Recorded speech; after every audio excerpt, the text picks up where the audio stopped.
most important features in any game is the HUD. It's a bit of an unsung hero, but I mean, seriously think about it. The heads-up display shows you almost everything you need to play a game. Your health, map, etc. So let's just take that away, because why not? Yeah, this video's pretty clickbait because I'm not doing it blindfolded. We just can't see all of this. But don't worry, that will come out later. Yo, this shit's easy as fuck. So here are the rules for this challenge. The UI must always be hidden. Here are a list of all the items that I cannot see, but I will highlight the main ones. The important items that we will not able to look at are character health, the enemy's health, our burst, cooldowns, stamina, and the most crucial one, where to go for the Archon quest. Yes, this run will almost be entirely from memory, so you guys will get to see how cool I am for knowing where these Archon quests are. And if I forget something in the quest and have to check the menu, you're gonna forget who I am. that is a spin on the punishment wheel. The second rule, healing food is not allowed. Healing has to be done with characters because if you want to use food, you have to go to the menu, and when you try to heal, it shows your character health, so there's really not much of a point in doing that. And lastly, we have permadeath because it just adds consequences to our actions. Now let's see if we can beat Genshin Impact without seeing our health, damage, the map, etc. in parentheses.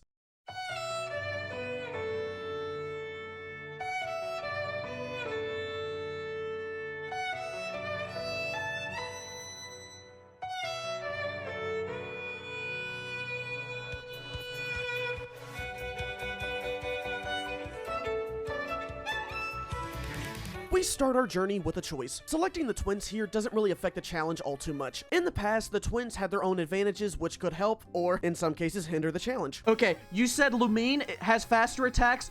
Alright, we're going Ether.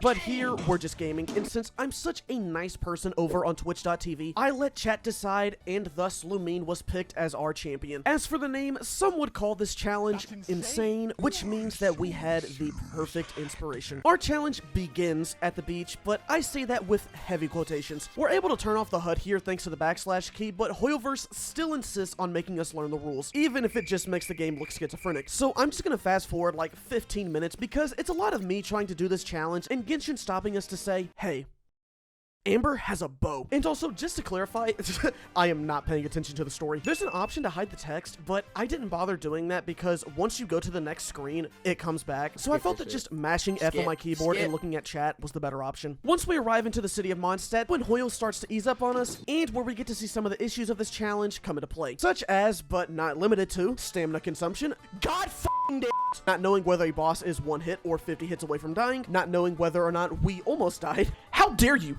How dare— Holy sh— And my personal favorite, trying to figure out what to do next. We didn't get the— What do we have to do? What do we have to do? We have to talk to her. Okay. Amber's domain sets the stage for what combat is like in this challenge. As you can, well, not see, our team members are not displayed on the side of the screen. So this means that whenever we enter domains, we are basically playing one of those memory card games for who is on our team. But more importantly, they also serve as a reminder for our characters' levels. Noelle is only level 1 right now, and let's just hope that this enemy of undisclosed level has less than 12 health. It does not. Now, there's nothing stopping us from just pressing the C button and looking at our character's levels, but I'm not going to abuse that because that's lame, and I was voted most likely to be cool in high school. After 3 minutes, we completed our first domain, then traveled across the lands to reach Lisa's temple. And to show that my brain is constantly adapting, I remembered to talk to her before entering the domain. While inside, I contemplated doing the skip that I always do for most of my challenges, but as I began my ascent, the visions of my many failures and health loss from those attempts resurfaced, so I had to make the decision to play this the way Hoyo intended. I'm sorry, high school class of 2020. I failed you. There was one positive experience to learn from this domain, though. Once we turned on the Electro Monument, this activates a time-based challenge, but we, cannot see the clock. Now, you might be wondering, well, you have a timer in the bottom right, so you could just use that, and you're right, I could use that, but do you think I'm paying attention to that? We're just swinging around, and would you look at that, it just works. 2/3 of the domains are finished, which means that all we have left to do is Kaya. One taught us pain, one taught us patience, so what does Kaya's teach us? Right now in the chat room, I want you to tell me one thing you're good at. I saw someone say gooning, okay. Act 1 of Monstadt is completed, which means it's now time to reach AR10. You might be wondering what grinding is like for this challenge, and truth be told, it's not that bad. We're not restricted from teleporting, using stamina, or walking, so we're basically just doing these parts normally. Except, where's this chest? Why won't this ruin guard die? How much more stamina is this? I forgot to put on artifacts. This ruin guard is still alive. That 3 damage could have killed me. Oh, There was an Oculus here? Is this Ruin Guard immortal? Where is this enemy that is preventing me from configuring? Will this plunge attack kill me? This Ruin Guard took over 3 minutes, and how much health is left on my shield? Actually, that last one is the exact same, even with the UI on. Grinding could have potentially been a major issue, but because the game shows the player their adventure rank every time they get XP, we didn't have a hard time keeping track of our experience. Chat and I joked around with the idea of taping paper over the top half of my monitor to prevent this, but you'd have to be an omega dweeb to do something like that. Okay, I tried it, but it was kind of pointless because I could see right through the paper. After roughly an hour, we began the second act with 2 new characters being added to our pool. Finally, another cryo character that can break the cycle. If Act 1 of Monstadt set the tone for what combat was like in this challenge, Act 2 decided the tone for navigating the story. The first couple of steps went fine. Head into the Knights of Favonia's headquarters, talk to these two, leave, talk to Paimon, but everything changed when that damn twink showed up. Just like in real life, whenever you see a femboy, there's something that compels you to follow them. In this case, we had to follow Venti around this portion of Monstadt. Now, I've trailed my fair share of femboys, so this wasn't an issue for me. Or at least I thought that was the case up until we reached the top of the stairs and turned left. In place of Venti stood a nun. Now, it doesn't take a genius to know that this is not the clumsy twink that we're looking for. So we tried looking around again and again and again, but for some reason, he wasn't there. Someone in chat suggested that it could be because Amber's quest was in the way, but I knew for a fact that wasn't the case. However, I did test out their theory, and yet Venti still was not there. I tried Elemental Sight, but there weren't any footsteps. I even went around this whole loop again, but still Venti was nowhere to be seen. So I had to fold. I was genuinely so lost that I had to pull up the quest menu and have the navigation guide me. But still something was off. I took the literal exact same path and nothing changed. Then this happened. Chat, did I do something? Is this not what I did? Chat, I had to stand on this exact pixel? I had to stand on this exact fucking spot to get the quest to work? You gotta be kidding me. You gotta be kidding me. So, here is what the objective is supposed to look like on the map. This golden circle is where we need it to be. Now, I was in that circle, but Genshin does this thing to where it'll tell you a general area of where you need to go. However, you need to be in a specific spot to activate the next quest line. Every time I went up the stairs, I took a sharp left turn, which meant that while yes, I was in the circle, I wasn't in the sweet spot. So Venti never showed up. I spent about 8 minutes doing this one section, and about 4 times I walked right past the tile that I needed to be on. This happened a fair bit in this challenge, and I think for these moments, I'm gonna use a term that my history teacher would comment on my essays, BS. And by BS, I of course mean be specific. Yes, he would actually say that. Following our very angry talk with Venti, we decided to add another rule for this run. In addition to not being able to see various elements in combat, this challenge is also designed to be problematic for the story. Why you reading, bitch? Since this would require me to have basically memorized the entire thing in order to do the story. However, it becomes harder to prove your memory whenever you try and teleport and you see this bright gold icon telling you where to go. Me and chat both agreed that making this run another version of no teleporting wasn't necessary since double jeopardy exists, so we decided that teleporting was okay, so long as I say where the next objective is. Alright chat, so I'm going to teleport to this next objective, but that's because I know where it is. We're going to the Windrise tree, and I'm gonna say that now. So, you'll see the marker on the map for it. Boom. Now, I'm not going to include this every time for the video since you get the point, but if you want to see more proof of that, you can go over to the VOD channel. Our next obstacle was the Eye of the Storm, and even though we can't see the enemy's health, something tells me that our characters might be under-leveled at this point in the journey. After one last hit with our silver sword, yeah, I think we found the problem, we made our way back to the church. The cathedral introduces a very important concept for this run, changing the time of day. In order to progress through certain parts of the story, Hoyle wants us to do it at a specific point in the day, like for right here. The game wants us to go to the church at night to sneak in, but would you look at that, it's already nighttime, so it looks like we don't have to open the Paimon menu. Yes, this screen is officially called the Paimon menu, by the way, but in the future, I will refer to these sections as Paimon O'Clock. Down inside the basement, nothing really changes, but now we can't see how close we are to being caught, which doesn't really matter because these guys will literally see someone walk right in front of them, but if they're like 5 meters past them, they just don't even put the effort in. Once we make our way into the tavern, we pass another time-based check thanks to our innate luck, then it's off for the Fatui hideout. This hideout gave us no problem since we had a trial character who could take all of the damage, and I also knew for a fact that he was dealing a respectable amount of damage because they're not going to give us a shitty build for a 5-star character in these quests. Nah, they're gonna glaze this Diluc up to make some poor newbie try and get him on the next Monstadt banner. Never forget it. He's super tall, bro, and like it's super intimidating when he has so many bodyguards around him, and he came in. I was so nervous, but when he stuck his hand out and smiled, I felt safe. Another reason this domain isn't problematic is because it's very linear. There's only 4 rooms on the side and an elevator that leads to the final final area, which then has a teleport beacon that takes us outside. Most of the story quest domains fall into this archetype, which adds an interesting dynamic to this challenge. Past challenges offered a dynamic that typically made combat harder while not affecting the story much, or vice versa, while this one makes the two sides have completely different problems. Combat is difficult because we could die at any time, and we have no idea what the enemy's health is at. The story is difficult because I have to remember where to go, and my memory can easily get bogged down because of the 8+ hours of dialogue this game has. As we approach the end of Act 2, we first had to fight another Ruin Guard. At this point, I could definitely tell our characters were moving in the right direction with their damage because this attempt shaved off a whole minute compared to the previous one. Who knew leveling up your characters, giving them 3-star weapons, leveling up those weapons, and giving your team artifacts would help out so much? The last domain in Act 2 brought little resistance, but it did serve as our first proper encounter with an Abyss Mage. What's important about these is that we cannot see the shield health, so if you don't have the proper weaknesses to these barriers, you will literally get to a point where you have to ask yourself, am I even hurting this thing? Ultimately, we end off Act 2 on top of the cliff with plenty of XP to go. Reaching AR-18 was a process that took around 3 hours, in which most of that experience could be summarized like this.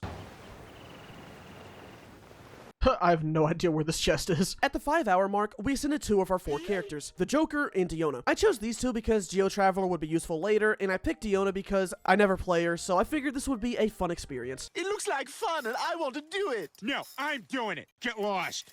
I mean, she's a shielder and a healer, so how could I possibly fuck this up? I didn't have much interest in Noelle, and Xingqiu was basically just the backup option. I wanted to mess around and have fun with different characters, but if the time comes to settle down, Xingqiu's a pretty safe option. Act 3 of Monstadt is one of the easier acts to navigate both for combat and story. Story-wise, it's literally just a straight line, circle, and another straight line. The only things we had to look out for here were the 3 NPCs at the end. We can never forget about Nimrod. On the gameplay side of things, we have to fight an Abyss Mage, which Diona had the time of her life with, and there was also Dvalin. The flying phase of Dvalin works based off checkpoints. When you damage him a certain amount, he activates Maximum overdrive. Hi-ya! and we have to catch up to him, then shoot us back. Do this one more time, and he falls down. I knew I should have gotten the turbo. Once we reach the grounded portion, this is where we're more in the dark. Dvalin's shield is pretty weak, but his head holds more value. And it doesn't help that literally right before this, we hit AR-20, making it so he has more health. Venti was our biggest ally here since Geo-Traveler. Yeah, and that's how we finished Monstadt shortly after the 7-hour point. Now we have to get up to AR-23. We've already talked about what the normal grinding experience is like for this, but now we have 2 special ways to get XP faster: the Diluc quest and Razor story quest. We'll start with Diluc's since this one had more problems for us. This section falls more under the story umbrella for what made this annoying. The combat here gives us a Diluc for basically everything, so he can take all the hits while also dealing the government regulated damage that the game wants us to do. Just the way he asserted himself, the way he talked, the way he taught me his way of life, the way he was fearless. I understand why there's a lot of men that want to listen to him. However, when it comes to navigating the story, this mission throws us around. First up, we had to find NPCs to talk to. This is one of the more annoying parts of this challenge because they're literally bots. There is a reason they are not playable. You ever see those old memes where it's like, guess which one is the main character? Fuck that. You need to find Jack and Rachel. There's a real test for you. Then we have to change the time of day. Fate was not with us for this section, but thankfully my cerebrum was, because I knew that the Dark Knight hero would come out at night. More specifically, 7:30. After the first Diluc domain came the first real problem for me. I had no idea where we needed to go. I thought that all we needed to do was run over to the winery and talk to Diluc, but he wasn't there. So I figured, oh, maybe he's outside and we can do the elemental slime bait part. And yet again, he was not there. I got the mist flowers, I checked the bar, and yet there was no sign of a Diluc sighting anywhere. Hey, SpongeBob! The map doesn't even help. These aren't Archon quests, so they don't have the gold symbol shining on the map for us to see. And just as I thought that we were out of options, I remembered that this story has a side plot. We are basically a double agent, and we have to report to the Knights of Favonius. So out of desperation, we teleported over to the headquarters and talked to the man, Huffman. Yes! Oh! Yes! Yes! Chat, we got it! That was probably the most excited anyone has ever been over that character. The rest of Diluc's quest proceeded normally, and to reward our efforts, the game gave us a new character. Yes! Please! Please! Please! We'll take it. Look at that little squirrel he's got there. Ga Ming is one of the best 4-star DPSs in the game, arguably the best. But he has one problem for a run like this. Ga Ming damages himself whenever he does his skill. He gets some of his health back, but not all of it. I'm sure you can see why this would be problematic. So how could I possibly not fuck this up. Razor's quest is much less tedious than Diluc's. We only spent time in these two areas, but Springvale was the more annoying one. In this little town, we have to find evidence of wolves. The first two pieces went smoothly, but the last one had us go around the entire village until we eventually climbed a tree, and like a hawk, we found our victim. Man, they got a lot of animals here. First a wolf, and now a hawk too? Huh. Say that again? The big wolf fight let us use Razor, so I don't know how much damage we took, but I do know that a majority of those attacks went over to Razor. We then made our way over to Liyue Harbor, and along our marathon, we hit AR-23, meaning we could now start the Archon quest. Liyue's story is essentially just a giant fetch quest, but it's only an issue for us in the second act. Act 1 has us talk to 5 NPCs, then we meet Child, and we have to walk our way over to the mountains so we can meet the Moon Carver, the first of the 4 adepti. I was extra careful when approaching him because I remembered in the past that fall damage triggers during a cutscene, so I made sure to land first before walking towards them. During this battle, we are given basically 100% uptime on our burst, so I'll use this as a good opportunity to describe what the burst situation is like on this account. Whenever your character has a burst, there's a visual and an audio cue. For the visual, the character's vision glows, and for the audio, the game plays this sound. Obviously, I was able to abuse it here, but just because there are cues does not mean I will always know if a burst is available. For one, some of these characters' visions are not in a good spot. For example, Lisa's vision is on her front, and the natural camera is set behind characters, so I would have to finagle my way around in combat just to see, oh yeah, it's glowing. The second is the audio cue, which is much easier to manage. However, if you miss it, that sound does not play again. So if you're not paying attention, you could be sitting on a burst for a whole hour. And it also doesn't help if you're blasting music the whole time while also having the game audio lowered. After the deer, there's 3 locations to choose from, all of which don't add much in the way of this challenge. Xiao's Hotel just has us walk in and out of the kitchen. Cloud Retainer had us memorize Matsutake meat rolls, jewelry soup, and more meat, while also using the Joker's signature rocks to make the skip. And lastly, we had Mountain Shaper, where chat informed me that breaking the rocks early can actually skip the initial cutscene of the quest. Now, I claimed that this was BS, not in that way, but they insisted that it was true. So after breaking almost every rock up the mountain, we made it up there without his brother. Then we went down to the very bottom, broke the first rock, and of course that's where he was. Rex Lapis assassinated? At the rite of Ascension? With the end of Act 1 comes another AR grind, but this one is pretty significant for this run. AR 25 is when we can ascend our characters to level 50, but in order to do that, we have to fight bosses. Bosses are very important in this run because they do a lot of damage. We're talking anywhere between 1 to 2k damage per hit, and at this point, my characters are probably around the 4 to 7k range. Plus, they also have resistances and weaknesses that we have to be mindful of as well. Out of our current team, I chose to go after 2 bosses, Diona and Gaming's. No Xingqiu because I would prefer to have someone else if I'm being honest, and no Traveler because Traveler doesn't have a boss, and that's the main reason why I use them in these runs. The Sin of Sloth comes for us all eventually. Diona's Crowd Flower is made easier because of Gaming, but we have to keep him protected at all times with her shield. Gaming hurts himself whenever he does his flips, plus the flower can freeze the ground, damaging us whenever we walk across it. Other than that, the boss isn't too bad since Gaming can use his pyro pretty often. Now, on the other hand, Gaming's boss is weak to Hydro, and our Xingqiu can only use his skill about every 20 seconds. So grinding this boss mainly went like this. Hit please, E.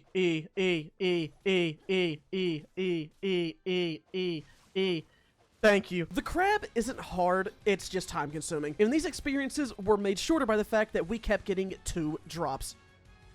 Why couldn't I get this for the mono run? Why? Once we hit AR 25, we entered the Ascension domain and managed to clear it in less than the required time, so clearly we're doing something right here. But now we get to begin Liyue Act 2. This quest is annoying since it's a lot of talk to NPC, go here, talk to NPC, go here, rinse and repeat. But prior to doing this quest, I had remembered it in a certain way. Rocks, perfume, teapot, kite, Chi-Chi, date. And that order was mostly correct. Good job, Hippocampus. However, once we finished burning our rocks with Gaming, I froze.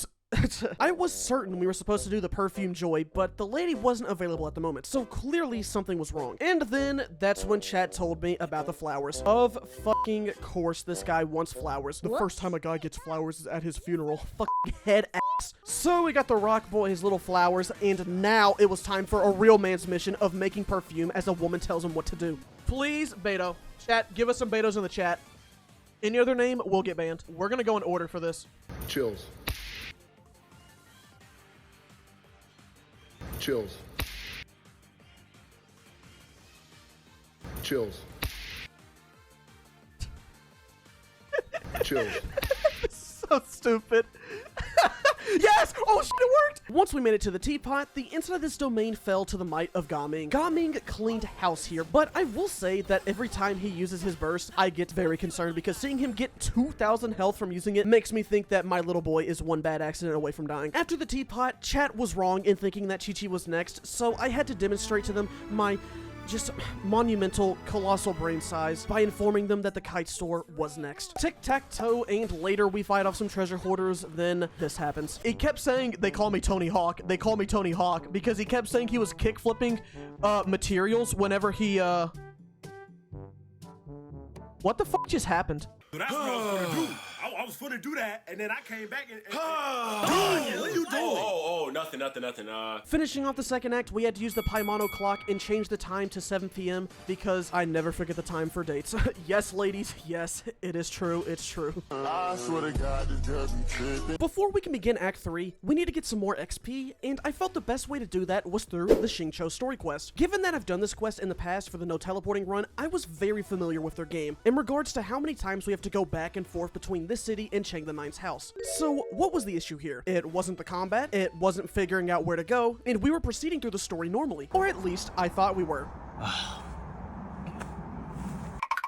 During this part, I got confused because I was confident that following our conversation with this muscular gentleman, we have to talk to the man that I dubbed Shu.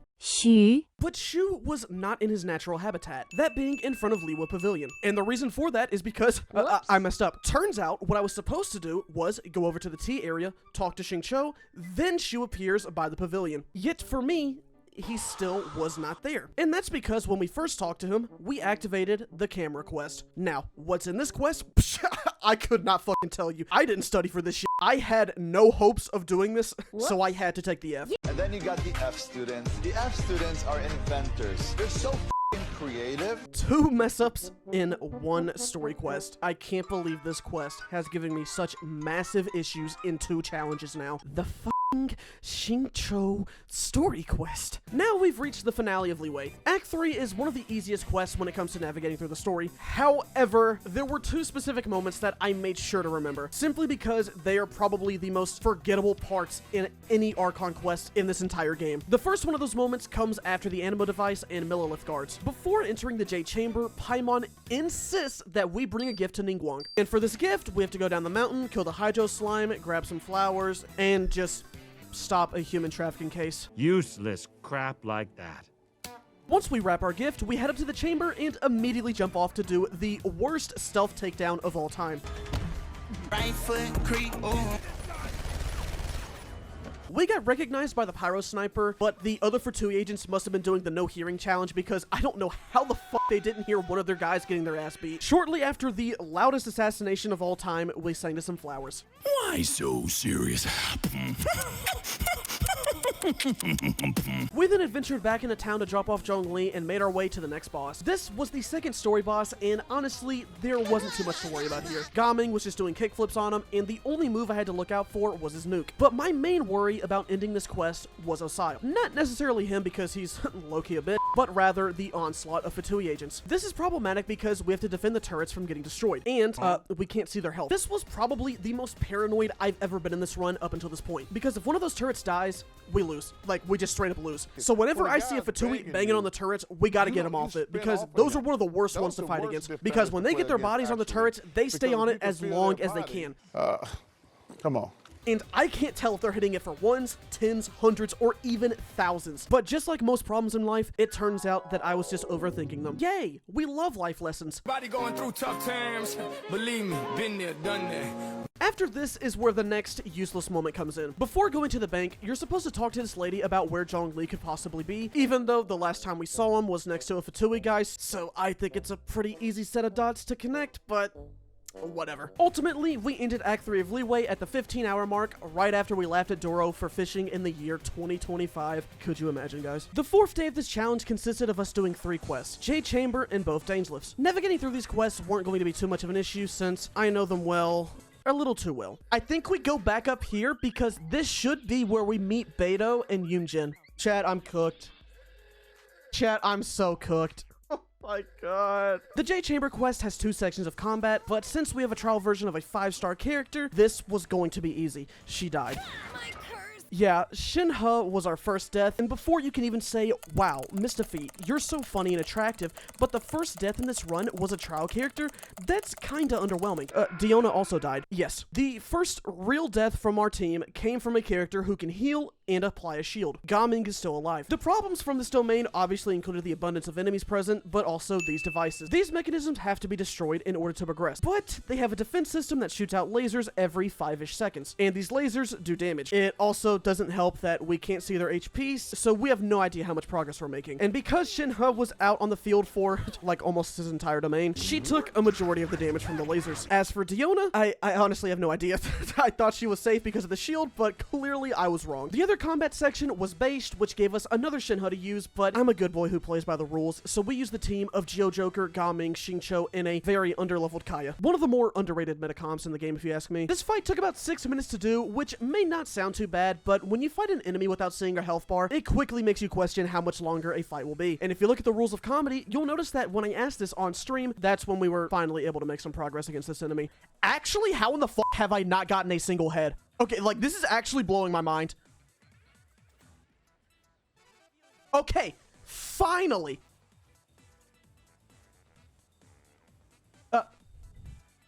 Are you being serious? Ending the Jade Chamber quest brings us over to the first Dainsleif quest. This is honestly one of, if not the shortest quest in the entire game, so my memory was on point for this. Tavern? Chat, I think Tavern's last. I promise you it's not Tavern. I have no idea what I can bet, but I promise you it's not. It is not Tavern. I promise you. Chat, I'm 99% sure it's this guy. Oh! Would you look at that? Chat! Would you look at that? Then I think we go here. Yes. Then we go upstairs. And if you ever thought there was even the slightest bit of hope left for me, no. Chat, get this game away from me. Why? Why do I know this? Why? The first 5 minutes of this quest was me flexing my NPC memory, while the other 15 was wondering how my team was still alive with Xingqiu as the only healer. Dainsleif Act 2 was one of the more nerve-inducing quests looking back at it. Pepto-Bismol with me right now. Can you guys hear it? This quest falls under the combat category since we don't have a shielder anymore as well as consistent team healing, so we have to be extra careful. Okay, drowning is a big issue in this run. Whenever you drown or fall in a domain, this damages everyone on the team. If you mess with one of us, you mess with all of us, ass mechanic, I guess. Which means that whenever something like this happens, I have to make the agonizingly stressful process of going through our characters and hoping I don't see an egg pop up on my screen.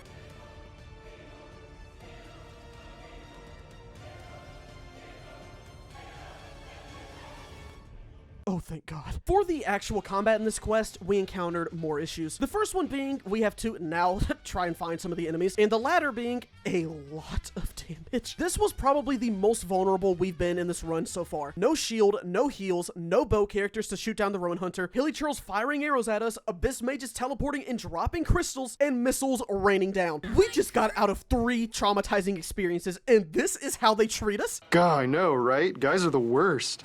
Now, I'm not a doctor, but I was pretty sure we were close to dying, so I made the cowardly decision to run away to the statue to heal ourselves. But more importantly, this is where we also ascended our characters because I completely forgot to do so earlier. With our characters and weapons now adjusted to where they needed to be, the rest of this act went without a hitch as we froze the hydro shields with Kaya and followed Dane to various places throughout Monstadt. We are now ready to start Inazuma, but before that, we have to do one last proper AR grinding session for a while. We begin by obtaining Barbara, who would serve as our healer, and by also adding Beto onto the team to replace Xingqiu, because I just wanted to use her, and because this one guy keeps messaging me to do a Beto only, so this is the closest we're gonna get to doing that. Beto is a great character to have for a run like this. She has a counter, which can avoid damage altogether, and she has a burst that stays active whenever we switch, meaning that she doesn't have to be on the field long for her to be effective. But since we have her on the team now, that means we're gonna have to fight the one and only in order to level her up. The first couple of attempts against Aleph went great. It was just business as usual, so I figured there wasn't any need to waste gigabytes on a fight that doesn't cause us any problems. What's going on? Kaya died. Yeah, Kaya got off-screened, as it was put by my chat. He was useful for superconduct and the revival prisms, but he got caught by the drill attack. It seems like the inevitable force conquered the immovable object in the battle of constants and MistahFeet challenges. Your Honor, I would like to call to the stand my surprise witness, the ghost that never lies. But I'm the only one who can see him and hear him, so I'll let everyone know what he's saying and doing. AR-30 brings Inazuma to us, and for the prologue, not too much is going on. Everything basically takes place on this one island, but the important thing to remember is that we have to talk to Atsuko at the harbor before leaving. It's always the random one-time NPCs that'll get you in this challenge. You're gonna forget who I am. Inazuma itself is probably the easiest nation for this run story-wise. Looking at the map and where we need to go for this challenge, we've got a lot working in our favor. Act 1, the story quest, and the last half of Act 3 take place exclusively on Narukami Island. Act 2 is basically a hook running through Among Us and curving at Yashiori, and the first half of Act 3 is just a crescent shape over on Watatsumi. Starting the actual Archon quest, I didn't have too many problems navigating through NPCs because I have different ways to remember them. Eureka always reminds me of Urethra. Kurisu is my name in Japanese, and I can't forget Werner because he just kind of sticks out. I don't know if you guys are aware of this or not, but Where what? I'm different than you guys. Seeing that I am the only one that's What? From Monstadt. The only issue I had leaving Rito was following the conversation with Lady Shiragi's dad. I left the estate, tried talking to the guards to activate the cutscene, nothing happened. Then I went down 5 steps and now he talks to me. Yeah, okay. We then activate Paimon O'Clock and change the time to 6:30s because, ladies, I don't know if you heard me the first time, is this thing on? But I never forget a date. But now I do have to go fight some randoms on the beach with our walking LED keyboard. On the mainland, it's nothing too bad. Once Toma shows us around the city, Ayaka guilt trips us, which means that we have to talk to these 3 NPCs. We lucked out on the final one because I completely forgot that this only works at night times. I just went up the stairs and Paimon started talking, so that let me know I was doing something right. My only problem was the first vision holder because here you're supposed to talk to these 2, then him, and I thought that I did that, but no, I talked to Kinjiro over this guy's shoulder. Why does this always happen? Now that Ayaka convinced us to join her cause, we have to go over to the prison, and by the game's definition, our team is on the right track. Here marks an important benchmark for our team, and it's something I realized because I wasn't streaming this part. In addition to hearing audio cues for our burst, there's also an audio cue for whenever characters take a big hit or are at low health, like this Goblin clip for example. Stop it! Thanks to this audio clip, I now know that he took somewhere between probably 1 to 3k damage, and because I used my burst, I have further proof that he could have been close to death. No, mother, I assure you, I need to hear Beto moan into the mic because how else will I know if she's low HP or not? Jeez. We ended Act 1 after the 20-hour point, but before we do Act 2, it's time for the character quest.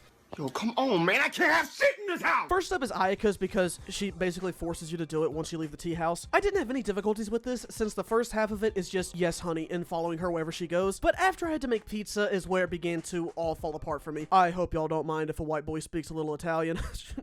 Bon appetit. Following our interpretation of this guy's invention, we had to find out what to do next. I figured all we had to do was go back to the clothing store since we have to go there like 3 or 4 times in this quest, and I was partially right. Turns out we're supposed to talk to the chef who basically says, yeah, Ayaka is a loser, I'm surprised she has a friend, and then we can go back to the store. After she gets her dress that we'll never see, is when we encounter our next bully specific moment. Once you knock on the cave, you have to open the box, but you can't just do it there. We have to go somewhere else. Now, where is that place? I have no fucking idea. I jumped around this cave like an idiot for over 2 minutes until we got to this exact spot. I literally walked right past it like fucking twice. Yuimiya's story isn't as bad since it can just get boiled down to this. If you have any doubts about where you need to go, more than likely it's either this beach or behind her shop. Now that we've reached Act 2, it's Paimon O'Clock again. Then we have to make our way over to the public execution. But luckily it was just Toma that died because we got out just fine. Because once we got into the arena, we didn't engage at all. How much time? Oh man, I know bosses hate to see me coming. Now for this next chunk of Act 2, I'll just let past me explain what happens. Then I think this is when we go island hopping. So all we have to do is just glide over to this area, ride the boat over to that island. Then we have to stalk 2 random NPCs, save Tepe, go to the camp, heal somebody. What happens after we heal somebody? The archery test is next, and despite a warning from the game, I still felt confident doing this, but I made some adjustments. Since this is a no UI challenge, I figured it wasn't fair to just have this reticle on my screen the whole time. So I used the lid from my iconic Pepto-Bismol bottle that I bring with me everywhere to cover it up. And the results were, You gotta be... Pressure getting to you? And it resulted in success! The rest of this quest was standard Inazuma Act 2, defeat some mobs, build a fence, missing the story cutscene by a literal foot away, and beating trained soldiers with the power of music.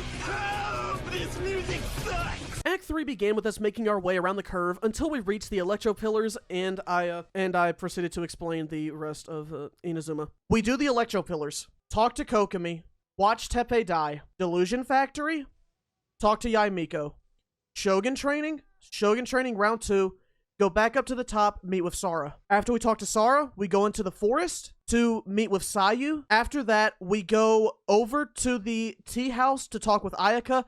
After the tea house, we talk to Yoimiya to get that set up. Then we have to change it to nighttime. Then we have to let the fireworks go off, go back to the tea house, do the cutscene, go back up top to Yaimiko, talk to Sara, follow Sara to the clan, beat the Kujo clan, and then we get the voice line. I'm pretty sure that's exactly what happens.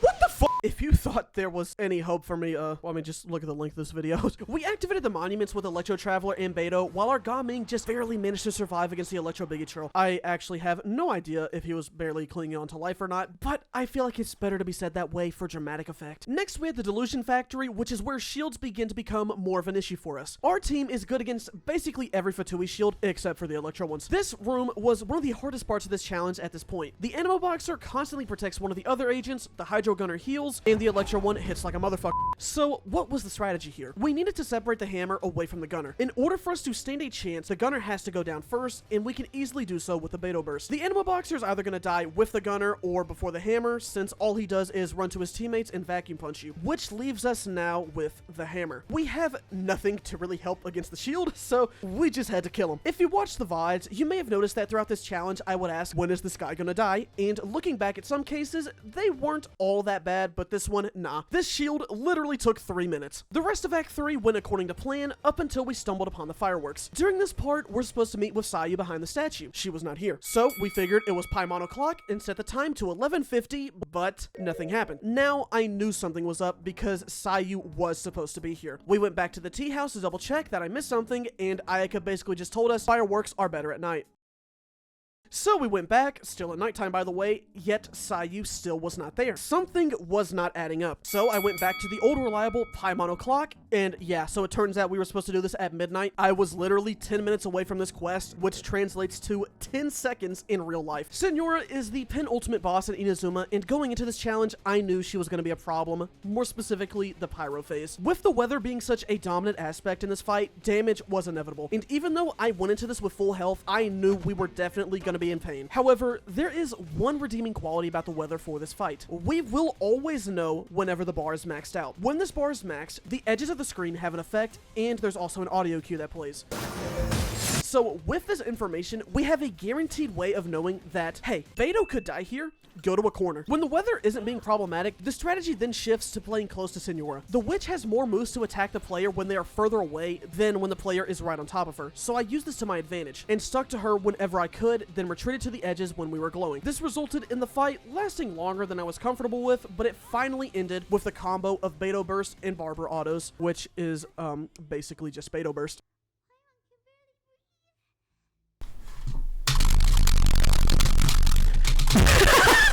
Ending Inazuma is of the almighty Raiden Shogun and the Muso no Hitotachi. And for the first phase, it was mostly just using the same strategy as the previous encounter, but I chose to have more fun with it.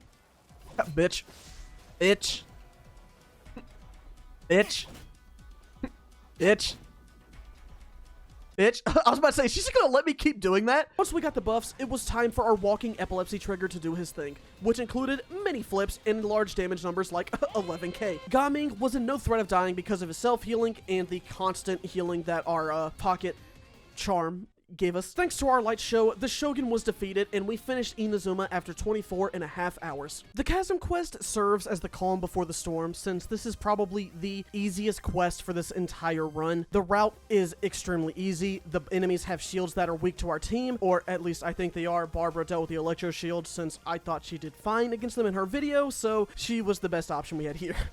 I thought I was doing a pretty good job. The litmus test for getting to Sumeru was the AR-35 domain, and although we cleared it in the right amount of time, combat in Sumeru was not the issue. Going into this, I knew it would be hell, and this moment here with Barbara solidified my doubts.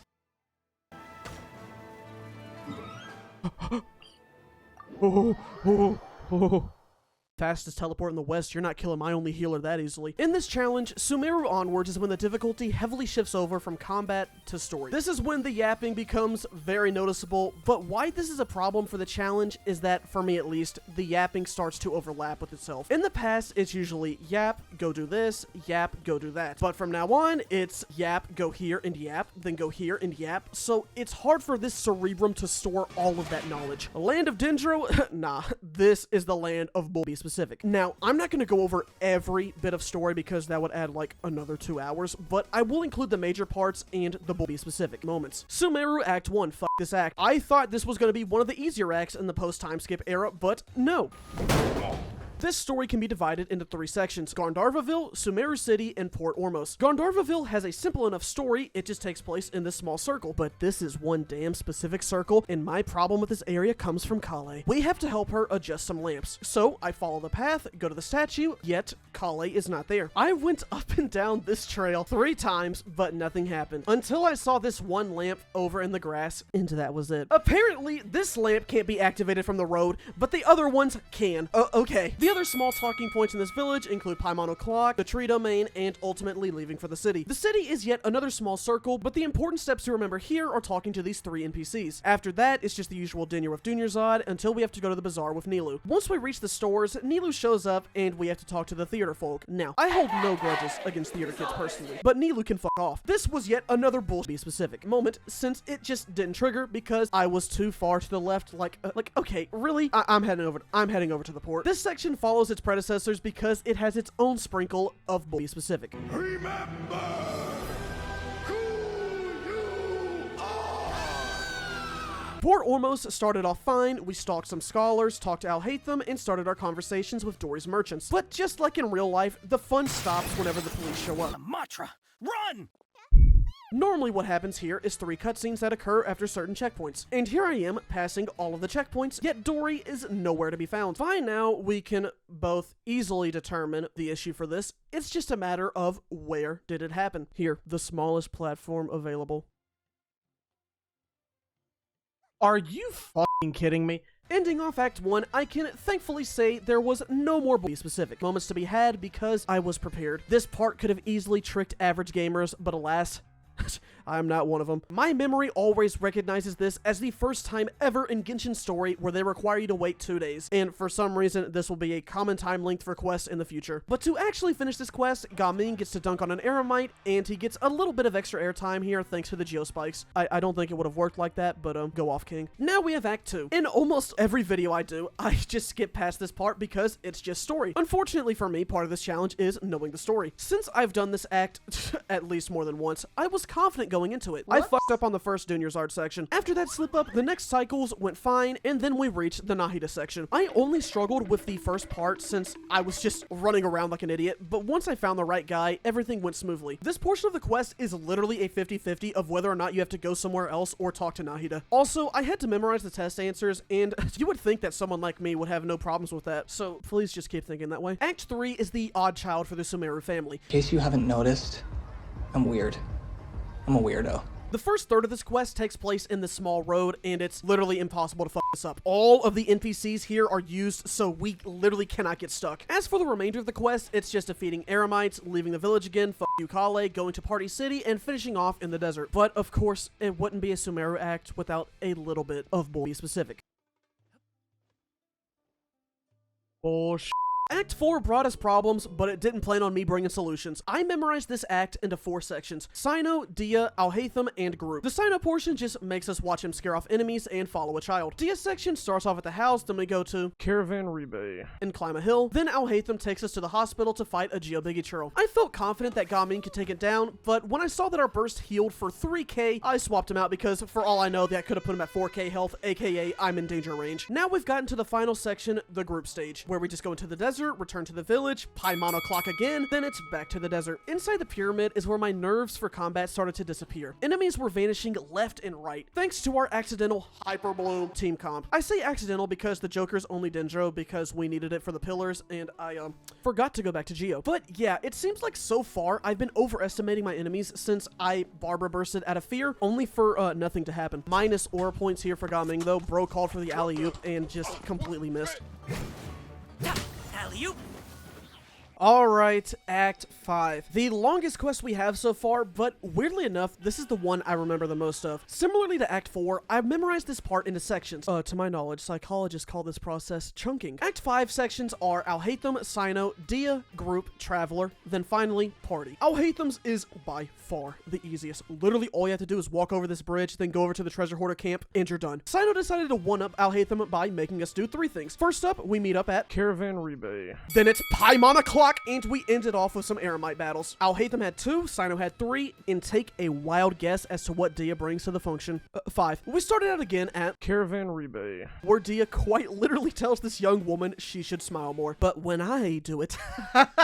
Then we go to Party City just to leave and teleport over to the port. After Lumine does her best Gaming impression, we then return back to Party City to battle. Gaming flipped over the first 2 enemies, but problems arrived with a Fatui Electrohammer-sized stomach. We got a lucky break to start because our Lumine burst just so happened to be up. If that was not up, it was going to be game for the Joker. Barbara continues to be useful against Pyro Shields, but these Electro enemies, nah. It's times like these where I'm glad that I have my I'm really wishing my Diona didn't die earlier pin on my shirt. How is Gaming still alive but not hurt? It's not fair. That's basically the Dia section, so how does the group stage start? Well, do you really want to know? It's Paimon o'clock again! But we're not done, because right after we go to the bazaar, we have to do it again. The group section of the story takes a minute to go through, but from our perspective, not much is going on. We haven't touched the controller for 45 minutes. Walk in a straight line with Alhaitham, walk in a straight line to the tree, walk up the stairs with Nilou, tell this kid to run off, and finally walk up to Nahida to start the next section. Take a guess. I'm being so serious. I want you to actually comment down and take a guess on how this begins. Ooh, it's Paimon o'clock again! The Fatui factory is next in line for us, and the problems here were basically the same as the ones in the previous battle, in addition to, this. God fucking damn it. But Mom, I don't want to fight a Cryo Shield with a Pyro character. For those who are curious as to why I was using Geo Joker over Dendro, it's because of this. That's literally the only reason. Efficiency. Scaramouche proves to be more of an obstacle here than in almost every other challenge. Typically what I do for this part is not move since the game makes you immortal. But that's only how it works if you have 1 character. If you have a full team, 3 of them can die while the last one is allowed to remain immortal. And since we're doing a challenge with permadeath, yeah, am I really gonna lose 3 characters here so I can watch Bluey with chat?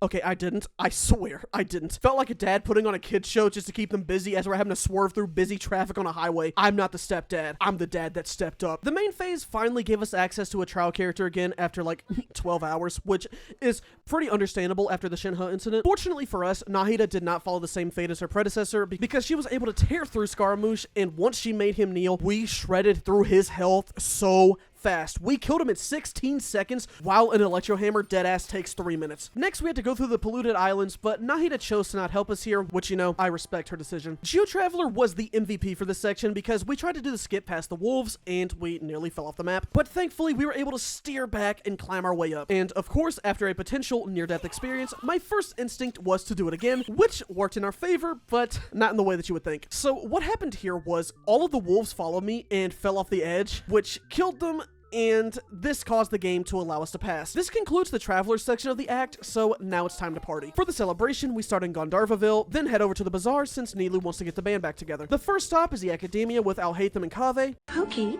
you promised you wouldn't hurt them. Not here, Kitten Whiskers. Danny will discuss it later. Then we have Port Ormos and Dia, and finally the desert with Sino, Sataria, and this Eremite that I don't remember the name of, and I'm not looking at my screen right now, so I'm sorry, you. But in order for us to actually get to the party, we have to wait. Oh. Would you look at the time? It's Paimon o'clock again! Following a party cutscene that lasts at least 4 minutes, we can talk to Nahida and finally end the Sumeru Archon quest. Kari Bear is one of those quests that's primarily about the story, but what makes it easier for this challenge is that we're forced into this area of the map, so you have to try to fail this. Now, the laws of comedy dictate that this is where I messed up the quest, but that's only partially true. I made an oopsie at the beginning before we reached the locked area. So we're supposed to meet up with Kaya for a date, and I didn't forget, I just got there extremely early, like many hours early, so I waited each individual hour to see when he would show up, that kind of early. As for the locked area, Gaming was being extra and did a flip to make a fire, and for the actual storyline, most of it just involves following Aid around wherever he goes, so not much changes for this challenge. The ending of Sumeru brings the beginning of Fontaine, the most story-focused region we have in the game as of now. For the first act, we surprisingly did not struggle. Act 1 can be divided into 3 parts: the harbor, city, and the opera theater. If you ever wondered how my brain works, then you've probably gotten more info than you would have liked from this video. The harbor makes us follow Lenny around and talk to basically every NPC in the area, so it's another one of those parts where it's really hard to mess this up. Once you make it inside the city, you normally just stop by the hotel and talk to Child, but I made sure to do something very important. With the addition of 4.1, a new feature was introduced to Genshin, the focused experience mode. This makes it so that when you're doing a quest, you will not be stopped because of a story NPC that is involved in another story. However, the focused experience mode does not work for quests before that, and I knew that this one particular Charlotte quest was needed for a specific moment later, so I made sure to do it now in the chance that I forget when the time comes. After we talk to the family, it's now time for the opera theater, which is one of the easiest parts of this entire challenge. The reason why this is easy is because 1, we're stuck here, and 2, we have to talk to everyone and everything here, so there is literally no way we can get lost. Then we gotta listen to them yap about some guy who died, but like, okay man, I got an early morning tomorrow, this can't be that big of a deal. Act 2 largely follows Act 1 in regards to its chunks. We start out in the city, follow Navia around town and into the sewers, then we go to Poisson and return back to the city. After we talk to Navia, we have to go fight against some mechas, accuse Vacher with the wrong piece of evidence, and participate in another trial. Once we convict him with the incorrect piece of evidence, we decide to leave, but he rushes to stop us. This is the moment where the Charlotte quest matters because the fountain cutscene outside does not trigger unless you do this. I truly have no idea why. My guess is that maybe they reused this girl's model for one of his victims, but I am completely lost here. So after the first 2 acts, you might be thinking, wow, despite mainly being focused on its story, Fontaine doesn't seem to be too bad for this challenge. No, Fontaine Act 3. Fontaine Act 3, no UI, is genuinely one of the worst experiences I've ever had in this game. Seriously, I would probably put this as top 2. This was already the singular worst act in the entire game because all it is just navigating a confusing mess of a layout, but now we can't tell where we're going because everything looks the exact fucking same. Going into this elevator was our descent into the layers of hell. Immediately, as soon as we entered the main area, I got lost. And to make this even better, it's one of these quests. It's been a minute, but we're back to the bull. Be specific. If you wanted me at the entrance, why didn't you just say, go to the entrance? Now that I knew where to start, it was only a matter of time before I reached the other places, because this quest only has you go to 5 spots: dormitories, cafeteria, infirmary, the gym, and work. One would think that the best way to organize this quest is by child dreams, which could maybe work, but I wasn't able to do that, because you are doing the exact same shit every time, and it's very easy to fuck up your pathing like here. I need to get 3,000 credits, so to do that, I just farm the work option, because after a while, the game just turns it into a cutscene. But I accidentally clicked the wrong option because I'm a dumbass. And now, I'm stumbling over this prison like a fucking idiot. Finding a needle in a haystack, fuck that. Try finding Genshin NPC number 517 in the Fortress of Maripide. Paimon was actually helpful in this quest for one part, because she gave us direction. Go to Lenny. Okay, well, I know that the first time we actually speak to Lenny is the second floor of the workplace, but get this, the one time Paimon shuts up is in this fucking quest. Deadass. She's quiet as a mouse.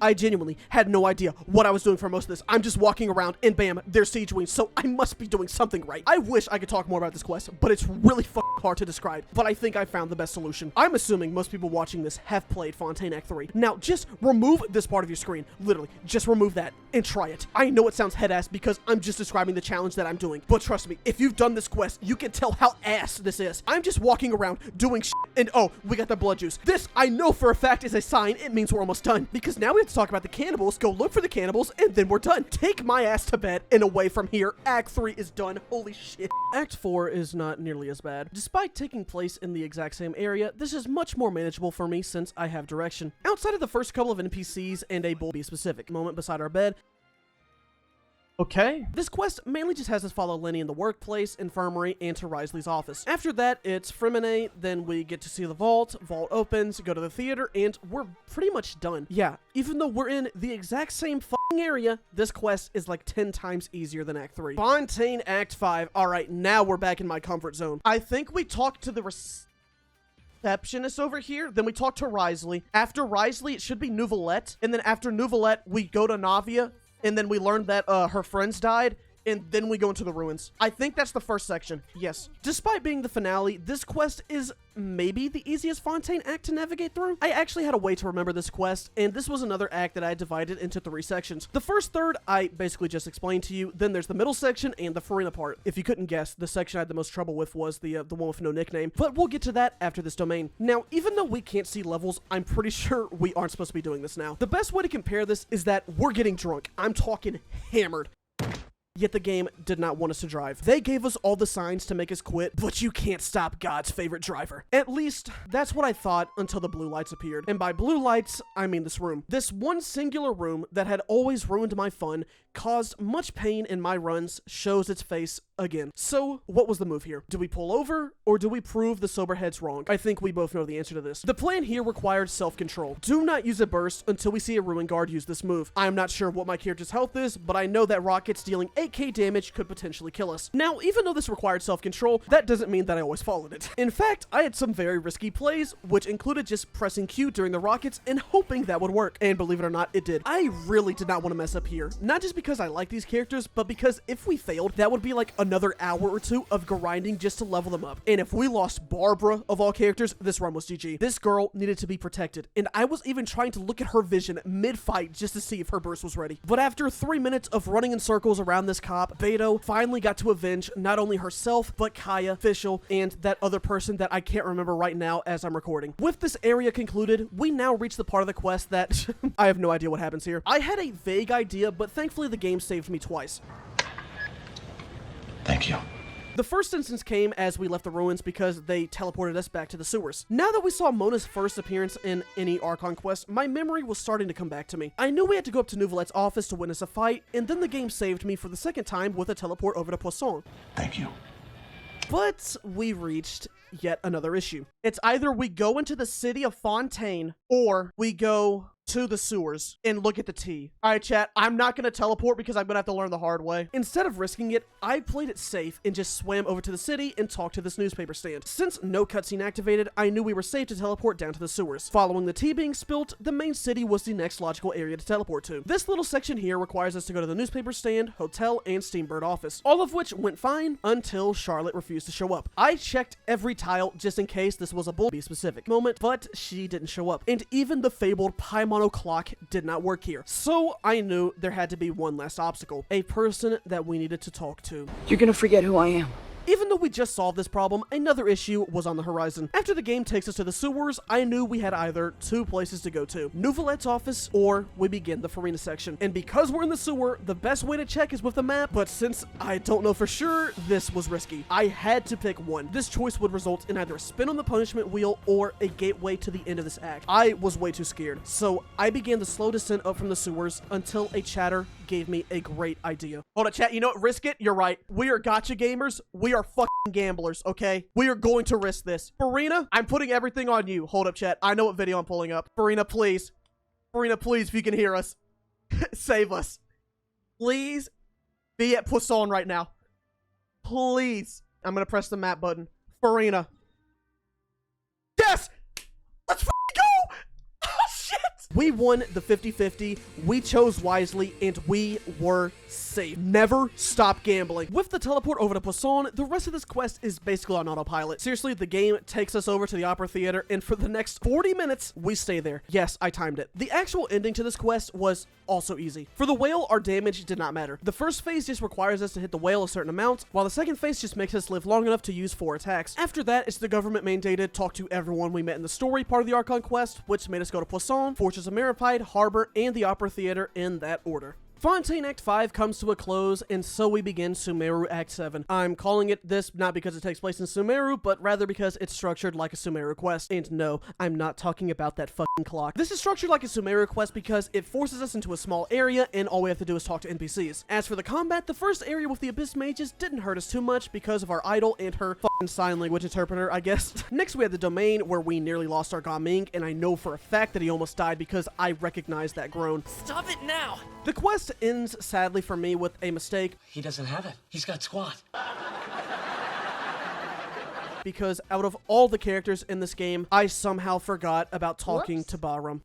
I wish this brain was useful for something important. Natlan is the last Archon quest for us to conquer, and it's also the one I have the least amount of experience with. So does this quest fall more under the combat or story side? The answer for the Nation of War is thankfully combat. Story-wise, Acts 1 through 5 are relatively easy for me to remember since they're pretty linear. Let's take Act 1 for example. Once you enter the border of Natlan and remember to turn on focused experience mode, all you have to do is go through Kachina's village, walk over to the stadium, play as Kachina, then go over to Mualani's tribe, fight there, and you're done. Now, even though I gave a brief synopsis, there were still two parts that I had issues with. The first occurred when I was fighting the Abyssal Pylons and the game wouldn't let me switch to Beto, so I was like 90% sure she was cooked. But then I got away from the pylon and she showed up, decreasing my heart rate by probably about 50. Our next problem was when we first arrived at the tribe and Mualani made us change clothes. Take your clothes off, Jane.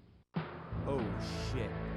Take your damn clothes off! I didn't think much of this when I first skipped the dialogue because I knew the scene was coming. So I went out to the tent, but nothing happened. So I figured that I just went to the wrong one and it was the next one over, but no, nothing happened still. Now I knew something was up. Either I was tweaking or I'm not supposed to be here. Due to this confusion, I had to uncheck the HUD and discovered I was literally 2 steps away from the prompt showing up. Act 2 is probably the easiest act for Natlan since you only go to these 3 places, and this is also the shortest quest. We start out in the Water Tribe, go to the stadium, which is then followed by the Scion, and now we have to go find a random hole. No joke, it took me about like 2 minutes to find the right spot, and once I did, it didn't look like the correct spot. I mean, seriously, just look at the screenshot. That just looks like a texture. It's not until you get close to it where the Fog of War spawns in, letting us go in the hole. Inside the domain, I had one goal: keep Barbara alive. For this domain, Barbara is the 3rd monkey on the ramp to Noah's Ark, and brother, it is starting to rain heavily. Barbara is not supporting the rest of the team. They are supporting Barbara because she's our only chance in the war. It didn't matter how much damage Barbara took. If she was on the field and got hit, I was using her burst. Now, did we really need to use it for that 453 healing? Experts said no, but my heart said yes. The last trial we had to overcome in Act 2 was Malko. This asshole loves to make us get hit before putting his shield up, so I knew that one of our characters was going to have to take 5k damage. Barbara wasn't an option, and neither was Gaming, since he likes to live on the edge. So it was either Beto or the Joker, and ultimately I went with the Joker since I would rather have Beto in case one of them had to die. Thankfully, these souls must have been Batman because they let us go.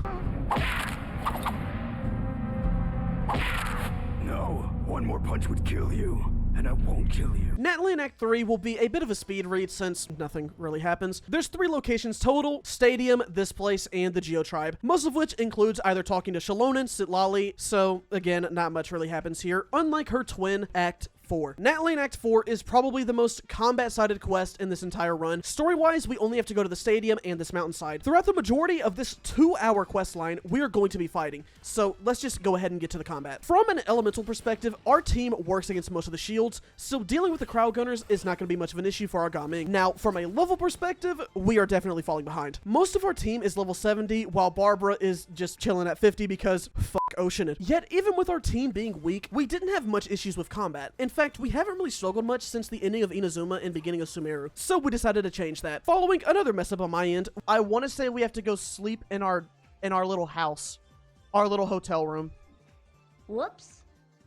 We made some wishes and got 2 new 4-star recruits for the upcoming war. Why am I now mentioning wishes for the first time since like 20 minutes ago? Because we decided to spice things up for this battle. You know, for the content. For the war, prior to each engagement, you are given a green, whatever the hell this is, that can be used to heal and change out party members. So we had the great idea of making it to where before every battle, we had to swap out one of our core party members for someone else. And for whoever was new, they had to get in at least 1 hit, so we couldn't just keep them on the team but not let them see the light of day. No, soldier. You're you're coming with us. Barbara was the first to leave us since I knew the initial battle of the war wasn't gonna cause too many issues, so not having her here would not hurt us too much. Xingqiu was her replacement, and after a couple of swift hits, we were on to the next fight. Gaming was the next to leave, and who better to fill the void of a pyro DPS than Yanfei. Yanfei is a bright-eyed recruit ready to make a name for her. She died in 18 seconds. Death number 4 in this run, and now we're missing a pyro DPS. But luckily for us, our Beidou and Joker can handle these types of enemies, even if their attacks do less damage than the move that killed our Yanfei. The next character to leave in our rotation was Beidou, who got filled in by Amber. I chose to switch out Beidou since this area included an Electro Abyss Mage, and I figured that Amber could use her Baron Bunny to distract enemies while shooting the pylon. That did not happen. We got harassed by this one mage, and our actual characters took a lot of damage. But thanks to 2 very important characters, we managed to clear the section. Brother is putting that Abyss Mage through the fucking pack watch. He's got him stuck in the corner.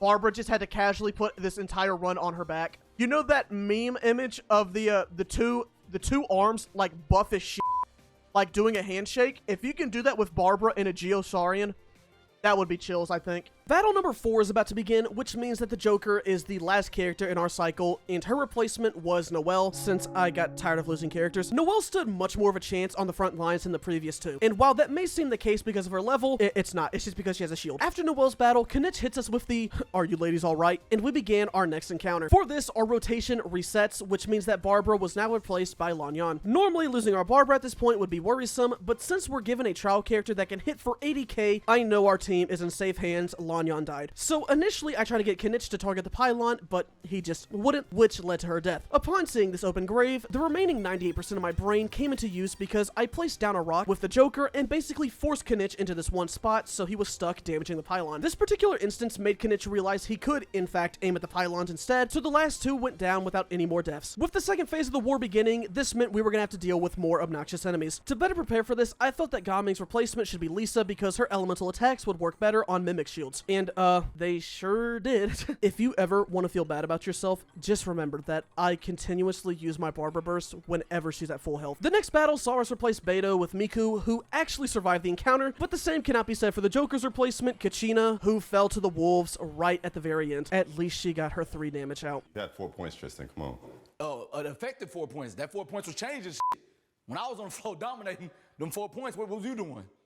Yeah. Our next sector was basically a repeat of the previous Electro Mage battle, so I felt that replacing Barbara with Xingqiu was a good option, which in hindsight, I do think was the right move. Unfortunately, at the time, I did not do that. I chose Lisa because I think I wanted to break the pylon shield faster, but that didn't happen because she got sniped by a boomerang. For the last major fight, I replaced Gaming with Xingqiu because, I mean, who else was going to be even close to being like a 10th of effective as him? The reason I'm calling this the last major fight is because after this, we get a Trial Shalonen who can basically do no wrong. And once we're finished up with her, we get air support from Awika, who literally can do no wrong. So that's how we finished Act 4. Natlan Interlude. I have this quest memorized, but I always forget about its existence, if that makes any sense. Here's the areas where it takes place, so I'll just summarize it with onomatopoeias. Boom, bam, bop, bada bop, boom, pow. Now for the final quest, Natlan Act 5. This is similar to Fontaine Act 5 in the sense that once we get to a certain point, that being the stadium, we can just kind of go on autopilot. But that's not the only way it's similar to Act 5, because I'm on the clock again! Actually, now that I'm thinking about it, geographically, Act 5 is almost just Act 1 in reverse. We start at the stadium, run to the Water Tribe, then we go to the entrance of the stadium, and just retrace our steps over to the Geo Tribe. Talk to Shalonen, watch some ghosts disappear, I'm on the clock again, and now we're at the stadium. Once we reach the inside, the only problem to consider was not getting the Joker killed before we enter the section with all the Saurians, and also, fuck this jump. And as for the final boss of the entire challenge, it's pretty anticlimactic since it's just Malika doing tricks on it. Yeah, I used to know how to do an ollie on it, but forgot. Oh, I can do a kickflip though, check this out.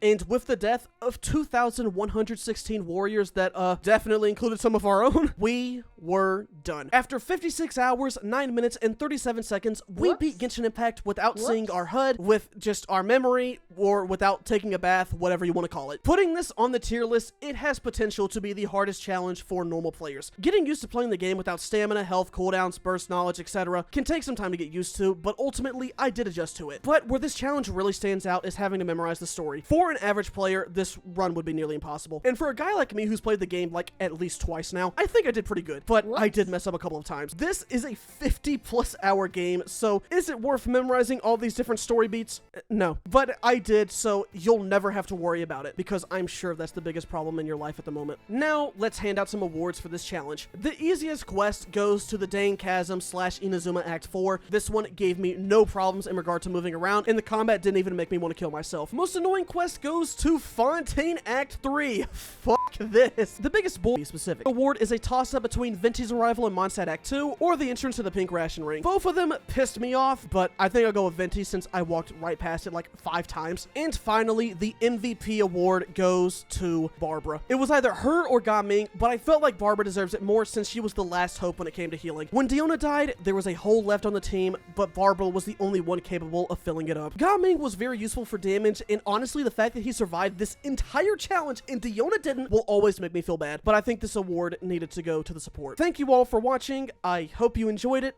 and I hope you don't think too much less of me now, because believe me, for the next non-character challenge, nobody will want to touch me. Tell me why I'm here.